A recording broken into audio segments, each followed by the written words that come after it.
नमस्कार मित्रों, मैं कान्हा राम से नहीं, मेरे संस्कृत चैनल संस्कृत ज्ञान गंगा पे आपका स्वागत करता हूँ। संज्ञा प्रकरण हम पढ़ रहे थे और संज्ञा प्रकरण में हमारे अब तक 10 सूत्र हैं। तुल्यास्य प्रयत्नम सवर्णम 10वां जो सूत्र है वहां तक हमने अब तक अध्ययन कर लिया था। तो जो तुल्यास्य प्रयत्नम सवर्णम जो सूत्र है 10वां, उसके बाद में एक वार्तिक है रील री वर्णियो सावर्ण्य वाच्यम। तो इस वार्तिक तक हमने अध्ययन कर लिया था। इसके बाद में जो आगे लघु सिद्धांत कौमुदी में है उनमें उच्चारण स्थानों का वर्णन है। तो उन उच्चारण स्थानों का वर्णन है वो बहुत ही इंपॉर्टेंट विषय है। इसलिए इंपॉर्टेंट है क्योंकि कोई भी परीक्षा हो, 10वीं की हो, चाहे 12वीं की हो, चाहे बीएसटीसी की हो, चाहे फर्स्ट ग्रेड हो या सेकंड ग्रेड, कोई भी संस्कृत से संबंधित यदि कोई परीक्षा है तो उसमें उच्चारण स्थानों से कोई ना कोई प्रश्न जरूर पूछ लिए जाते हैं। इसीलिए ये बहुत ही महत्वपूर्ण वीडियो है। इसको आप ध्यान से समझेंगे और पूरा देखेंगे तो निश्चित रूप से आपके उच्चारण स्थान आदि से आने वाला क्वेश्चन कभी गलत ही नहीं होगा। तो जो हमने जो सूत्र पढ़ा था 10वां, वह यह था कि तुल्यास्य प्रयत्नम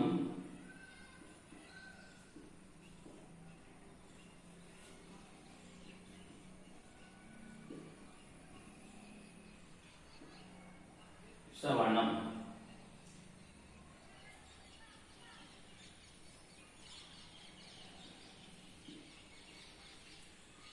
इस सूत्र की मैंने व्याख्या करते समय इस सूत्र का विखंडन किया था और विखंडन करके इसमें से जो 4 शब्द निकले थे उन चारों का मैंने अलग अलग अर्थ किया था। मैं एक बार आपको समझा करके आगे बढ़ता हूं।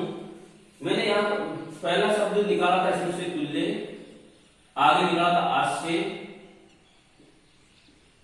आगे आएगा प्रयत्नम और फिर आएगा सवर्णम। कल के वीडियो में मैंने आपको तुल्य का अर्थ बताया था समान, आश्य का अर्थ बताया था उच्चारण स्थान,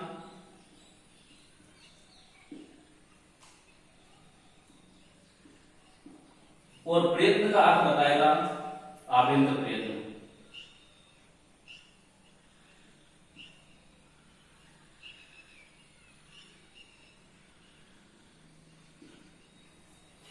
सवर्ण का सवर्ण है, सवर्ण एक संज्ञा है। तो इस सूत्र का अर्थ था बताया था मैंने कि जिन वर्णों का आस्य यानी उच्चारण स्थान और प्रयत्न यानी आभ्यंतर प्रयत्न, जिन वर्णों का स्थान उच्चारण स्थान और आभ्यंतर प्रयत्न तुल्य यानी समान होंगे वो वर्ण स्वर्ण संज्ञक है, वो वर्ण स्वर्ण संज्ञक कहलाते। उन वर्णों की स्वर्ण संज्ञा हो जाएगी जिन वर्णों का उच्चारण स्थान और आभ्यंतर प्रयत्न समान हो, उन वर्णों की। मैंने कल उदाहरण के रूप में भी बता दिया था। ये अभी मैं इसलिए बता रहा हूं कि जो आगे जो विवरण आ रहा है वो उच्चारण स्थानों का आ रहा है। तो वो उच्चारण स्थानों का विवरण एकदम से कैसे चालू हो गया? यहां सूत्र में उच्चारण स्थानों को पहले आया है वर्णन, इसीलिए पहले उच्चारण स्थानों को कहा है, उसके बाद में प्रयत्नम, उसके बाद में प्रयत्न इनको कहेंगे। इसलिए आज हमारा जो वीडियो होगा वो उच्चारण स्थानों से संबंधित होगा और बहुत ही महत्वपूर्ण वीडियो है। तो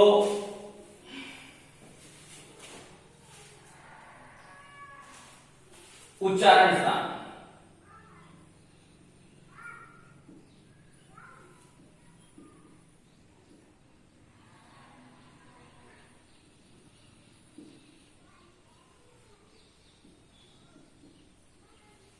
उच्चारण स्थानों में का वर्णन आता है, उनमें उच्चारण स्थानों में सबसे पहला सूत्र आता है अपूर्व विसर्जन नाम कंठ है।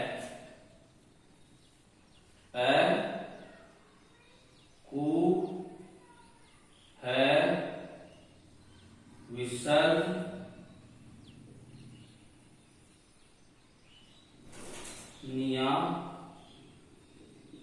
नाम कंठ है। जो पहला सूत्र है अपूर्व विसर्जनीय नाम कंठ है, वो सूत्र कहता है, इसमें एक एक जो वर्ण लिखा हुआ है, एक एक जो लिखा हुआ है, उन सबका विस्तार विस्तार से मतलब बहुत विस्तार है। जैसे यहाँ ए है तो वो ए है, तो मैंने पिछले वीडियो में आपको बताया था कि ए कितने प्रकार का होता है। ए को मैंने 18 प्रकार का बताया, तो वो इस ए से पाणिनि ने 18 ही प्रकार के ए का ग्रहण कर लिया है। तो इसीलिए यहाँ इस ए का अर्थ है 18 प्रकार के ए। तो जो ए है वो 18 प्रकार का ए। इसके उच्चारण स्थान क्या है? कंठ। इसका उच्चारण स्थान क्या है? कंठ। ए का उच्चारण स्थान कंठ है, इसका मतलब आ का भी उच्चारण स्थान कंठ है, और प्लुत ए का भी उच्चारण स्थान कंठ है, उदात्त ए का उच्चारण स्थान भी कंठ है। इस प्रकार से सभी ए का 18 प्रकार के जो ए जो मैंने भेद बताए थे पिछले वीडियो में, उन 18 प्रकार के जो ए हैं उन समस्त ए का उच्चारण स्थान कंठ है। इस ए का मतलब इतना है। उसके बाद में ए कु। जहां कहीं भी कु चू ऐसा आए तो वहां उसके वर्ग से संबंधित होता है। जैसे यहाँ कु आया तो यहाँ इसका मतलब है क का वर्ग, क वर्ग। तो क के वर्ग में 5 अक्षर आते हैं, क ख ग घ घ। तो इन पांचों अक्षरों का इसमें ग्रहण हो जाएगा, पांचों वर्णों का ग्रहण हो जाएगा। यानी कु का अर्थ हो है क वर्ग। क वर्ग में है क ख ग घ और ग। इन पांचों वर्णों का भी उच्चारण स्थान क्या होता है? कंठ। उसके बाद में आता है। देखो एक एक वर्ण का अर्थ है। यहाँ पर ए का 18 प्रकार का ए आया, कु का 5 वर्ण आए, इसमें क्या है, और है का मतलब है यहाँ पर है का, यानी जो है का मतलब है ऐसे ही है का उच्चारण स्थान भी कंठ होता है। और विसर्जनीय का अर्थ होता है विसर्ज। जो विसर्ग है उसका भी उच्चारण स्थान,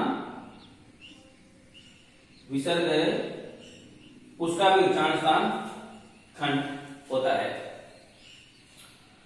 तो जो ये विसर्ग है, यहां और कुछ समझने की बात नहीं है। सबसे ज्यादा जो समझने की बात है यहां एकमात्र है विसर्ग। ये क्यों है? क्योंकि जो पाणिनीय शिक्षा है, उस पाणिनीय शिक्षा में कहा गया है कि अयोगवाह विज्ञेया आश्रय स्थान भागिना। जो पाणिनीय शिक्षा है उसमें कहा गया है कि अयोगवाह,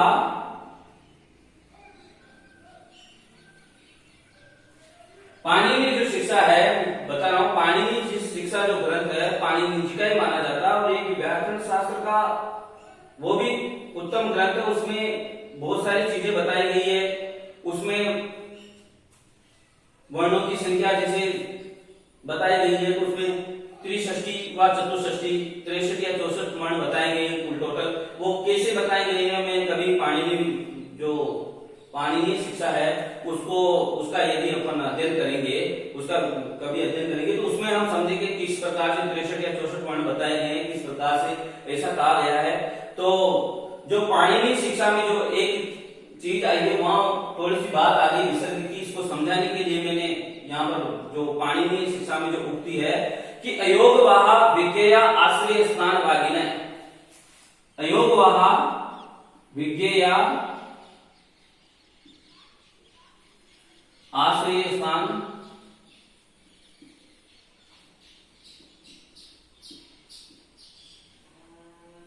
भागिन, ये उक्ति है। आपको यह इतना सा समझना चाहिए कि जो विसर्ग है वो भी अयोगवाह के अंदर आता है। अयोगवाह के अंदर वैसे 5 आते हैं: यम, अनुस्वार, विसर्ग, जीवामूल्य और उपपदमानीय। अयोगवाह है जो शब्द है उन 5 चीजों के लिए लिया गया है। पहला एक चीज तो यम,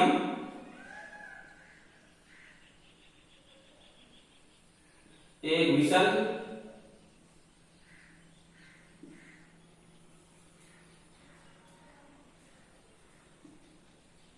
उपपदमानीय,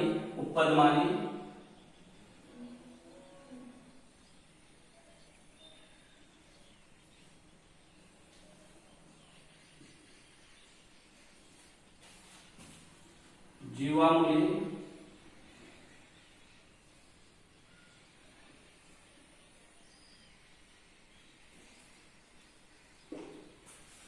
यम, विसर्ग, उपपदमानीय, जीवामूल्य और एक है अनुस्वार।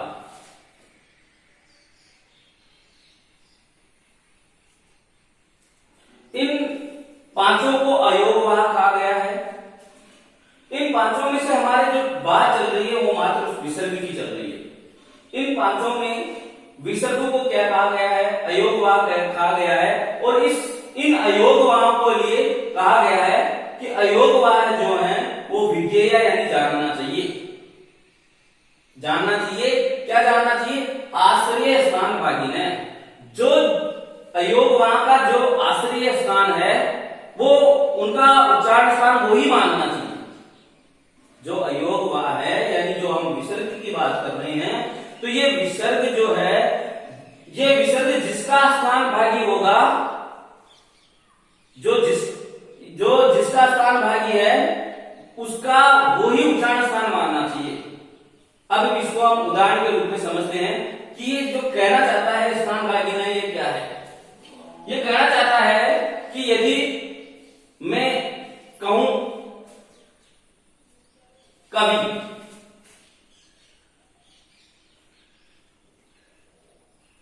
अब यहां जो इसमें विसर्ग आया तो वो इकार के बाद में आया। इस विसर्ग से पहले क्या आया? ई के बाद में विसर्ग है। तो जो ई का जो उच्चारण स्थान है वही इस विसर्ग का उच्चारण स्थान हो जाएगा। ये इसका मतलब है आश्रय स्थान भागिन का। जो कवि के अंदर जो ई आया, ई के बाद में जो विसर्ग है वो ये ई के बाद में जो ये विसर्ग है, इस विसर्ग का यदि उच्चारण स्थान पूछा जाए तो ये उच्चारण स्थान क्या हो जाएगा?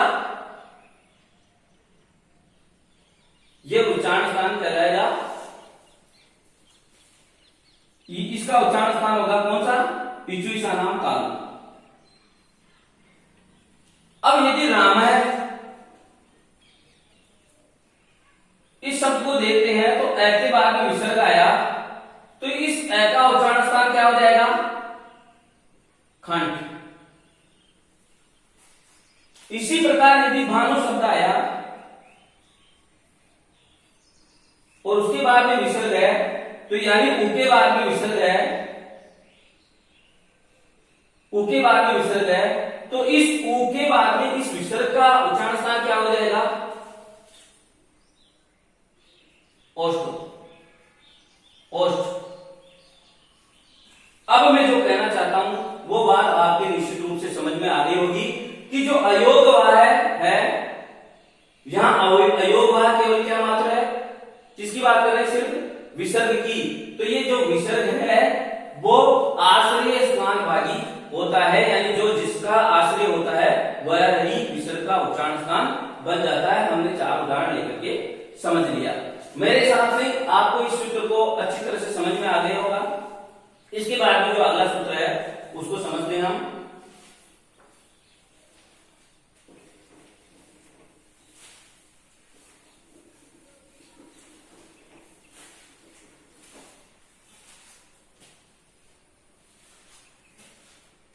दूसरा जो सूत्र है वो है इचुए सानाम तालु।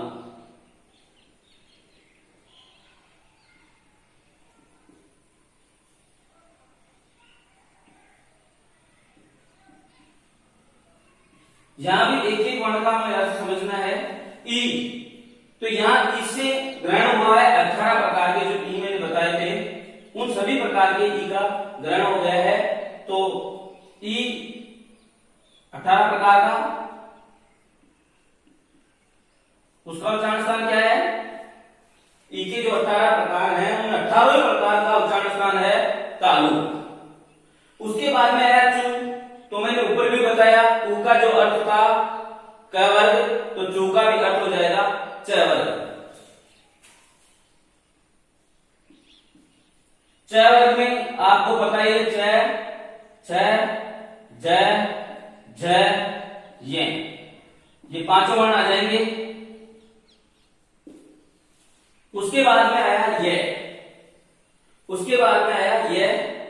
इस ये का उच्चारण स्थान है तालु। और उसके बाद में आया स, इस स का उच्चारण स्थान भी तालु ही है। यह तालव्य सकार कहलाता है, यह तालव्य सकार कहलाता है।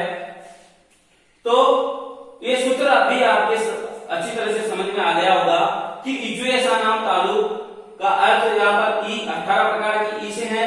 चू का अर्थ च वर्ग है जिसमें पांचों वर्ण आ जाएंगे, जैसे यकार ये वर्ण है, और स से तालव्य सकार। इसको तालव्य सकार इसीलिए कहते हैं क्योंकि इसका उच्चारण स्थान तालु है। इसके बाद में जो तीसरा जो सूत्र आता है वो आता है ऋतुषाणाम मूर्धा।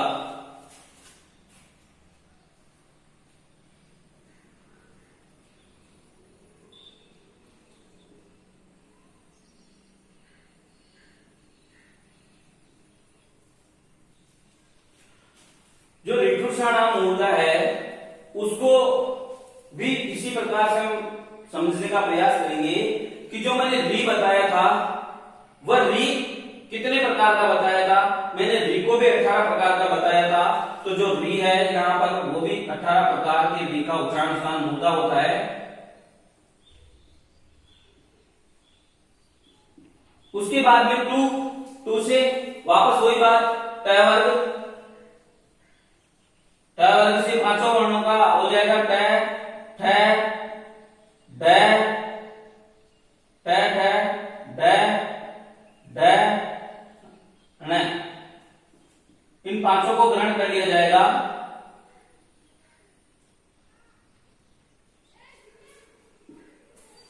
टू से ये पांचों वर्ण आ गए यानी ट वर्ग हो गया। और फिर रेफ, इसको रे नहीं बोला जाता कभी भी, अगर इसके अकेले को प्रयोग में लिया जाता है तो रेफ शब्द इसके लिए प्रयोग किया जाता है। रेफ और स,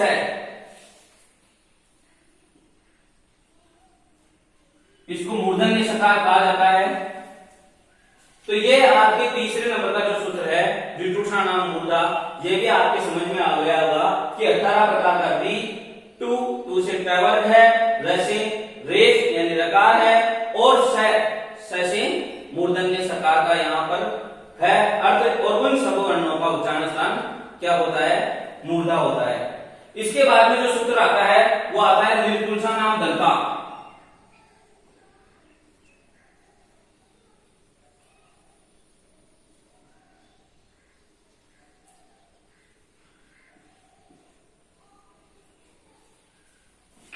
इसका भी हम इसी प्रकार से अर्थ समझेंगे, लेकिन ध्यान ये रखना है कि यहाँ जो मैंने लिरी बताया था, वह लिरी वर्ण कितने प्रकार का बताया था वहां पिछले वीडियो में, वो हमें ध्यान रहेगा। तो यहाँ अर्थ अपने आप स्पष्ट हो जाएगा, क्योंकि मैंने लिरी वर्ण जो मैंने बताया था वह बताया था 12 प्रकार का।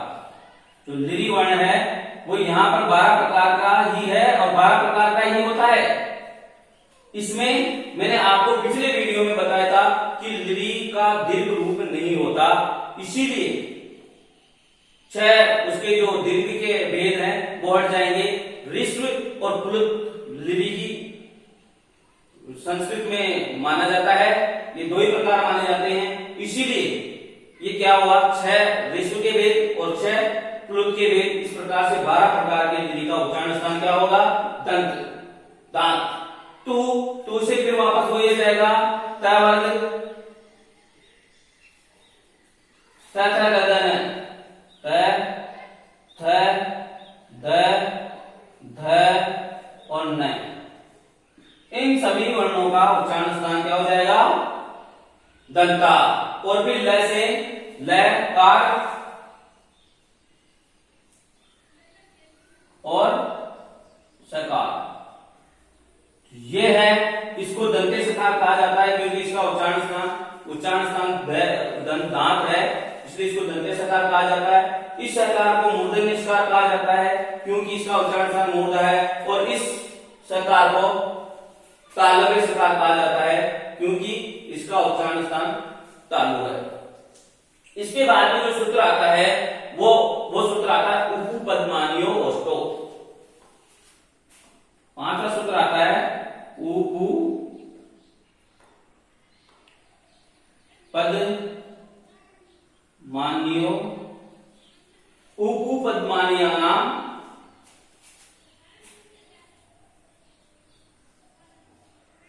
ओष्ठो, उपपद्मानीयानाम ओष्ठो। यह सूत्र आता है, यह सूत्र कहता है कि ऊ का मैंने कितने भेद बताया था, आपको ध्यान रखना होगा। पिछले वीडियो में मैंने बताया था कि ऊ के लिए 18 भेद होते हैं, तो जो ऊ है ये 18 प्रकार का यहाँ गिना गया है। इस 18 प्रकार के ऊ का ओष्ठ जो हमारे होठ है उनसे इनका उच्चारण होता है।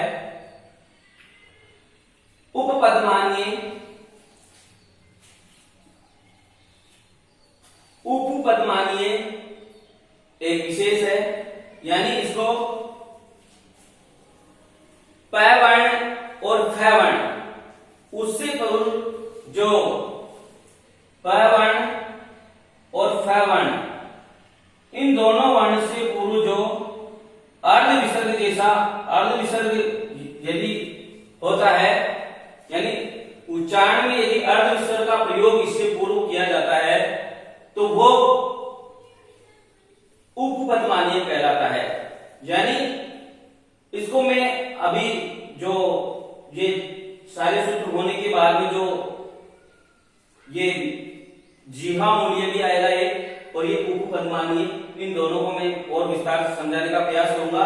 अभी इतना ही समझो कि प और फ इन दोनों वर्णों से पूर्व जो अर्ध विसर्ग का जो चिन्ह लगा हुआ होता है, इन वर्णों का ओष्ठ उच्चारण स्थान होता है, और उ का उच्चारण स्थान होता है 18 प्रकार के उ का उच्चारण स्थान भी ओष्ठ होता है। और एक चीज और भूल गए हम, पू का अर्थ यहाँ पर, पू का अर्थ जो है वो प वर्ग से संबंधित है। प वर्ग यानी प फ ब भ और म।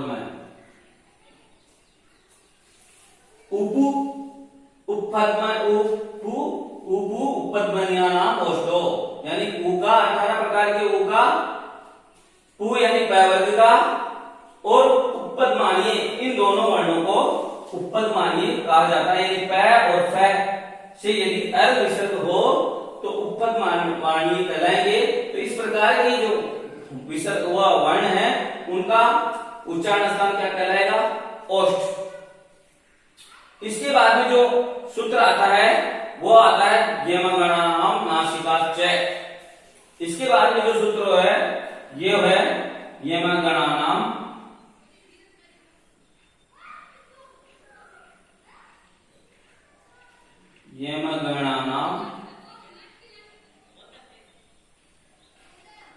नासिका च। ये जो है ये सूत्र कहता है कि यह मैं ग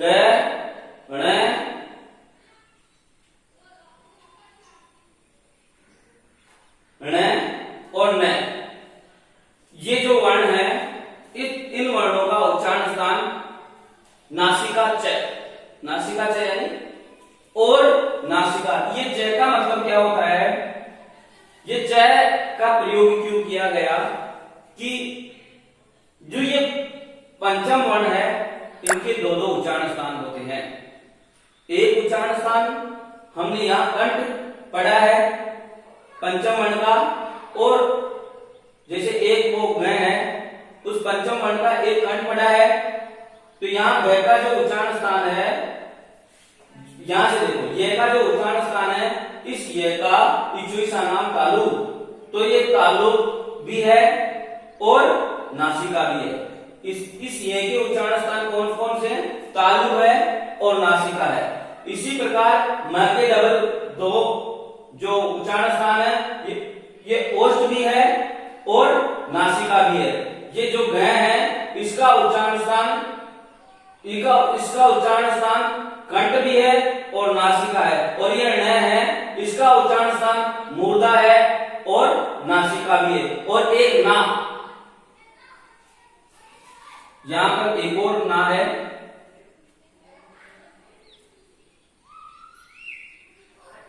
तो यहां पर जो न है उसका उच्चारण स्थान जो है वह दांत भी है, दंत भी है और नासिका भी है। इस प्रकार से इनके इन वर्णों के दो दो उच्चारण स्थान होते हैं, यानी य, म, ग, ण और न, इनके जो उच्चारण स्थान है, इनके उच्चारण स्थान नासिका भी है। इस सूत्र का अर्थ है नासिका भी, नासिका भी है, यानी इन जो ये वर्ण आए पंचम वर्ण, इनके दो दो उच्चारण स्थान है। उसके बाद में जो हमारा अगला जो सूत्र आता है वो आता है एदितो तो कंठ तालु।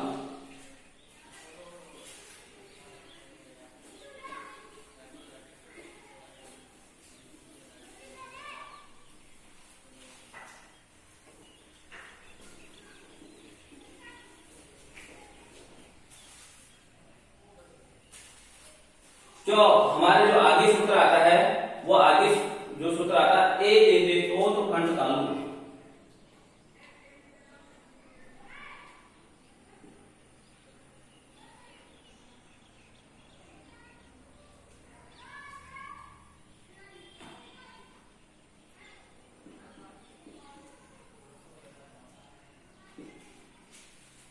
ए तो जो कंठ तालु है, तो इसमें देखो एक और एतो,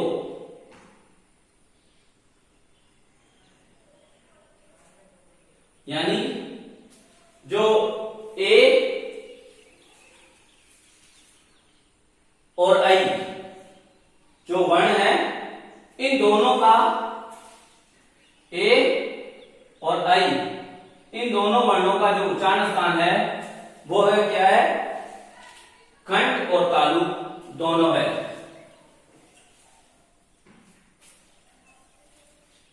यह आपके समझ में आ गया होगा।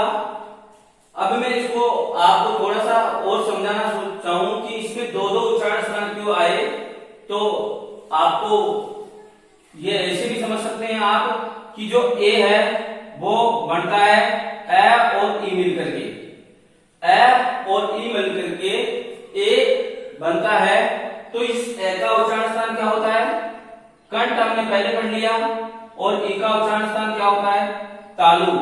इस तरह से भी आप याद रख सकते हैं कि ए और आई इन दोनों वर्णों का उच्चारण स्थान होता है कंठ तालु। आगे जो है हमारे जो सूत्र है आगे का, वो ओदोतोत कंठोष्ठ।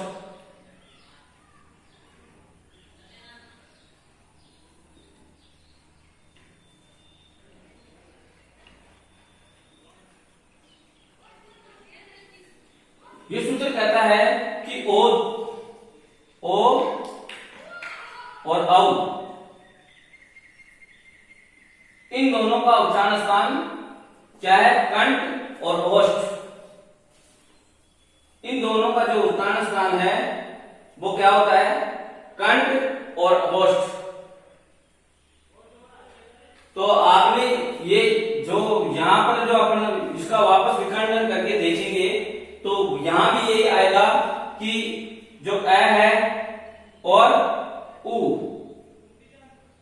तो ये दो वर्णों से मिलकर के ओ बनता है। तो इस अ का उच्चारण स्थान क्या होता है? कंठ, और इस उ का उच्चारण स्थान होता है ओष्ठ। ऊपर हमने पढ़ा था, इसीलिए इन दोनों का उच्चारण स्थान क्या हो जाएगा? कंठोष्ठ। यहां तक आपके समझ में आ गया होगा। आगे जो हमारा जो सूत्र है वकारस्य दंतोष्ठ।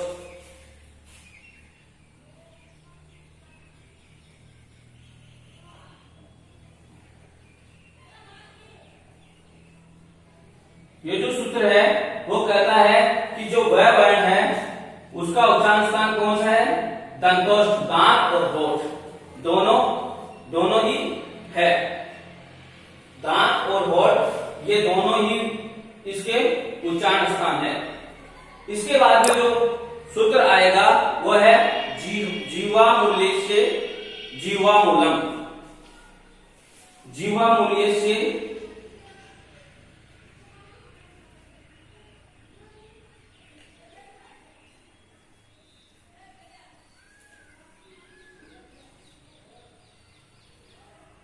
जीवामूल्यस्य जीवामूलम।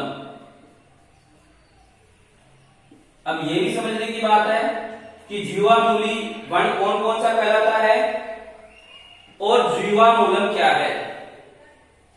जो जीवामूली वर्ण है वो कौन कौन सा कहलाता है और जो जीवामूलम जो है वो किसको कहते हैं? तो जो मूली जो वर्ण कहलाता है वो हमने प से तरुर अर्ध विसर्ग देखा था। उसी प्रकार यदि क और ख इन दोनों से पूर्व यदि अर्ध विसर्ग का प्रयोग किया जाए तो वो जीवामूली वर्ण कहलाता है। और इस जीवामूली इस वर्ण का उच्चारण स्थान जो होगा वो जिह्वामूलम यानी जिह्वा का मूल। जो जिह्वा जिस जगह अंदर जिस जगह मूल है, जिह्वा की जो जड़ है, उस जड़ से जिह्वा की जड़ से इन दोनों वर्णों का उच्चारण होता है। तो इन दोनों वर्णों का जो उच्चारण स्थान है वो है जिह्वामूलम। और जो अंतिम जो सूत्र है वो लास्ट वाला जो है वो कहता है कि नासिका अनुस्वार से।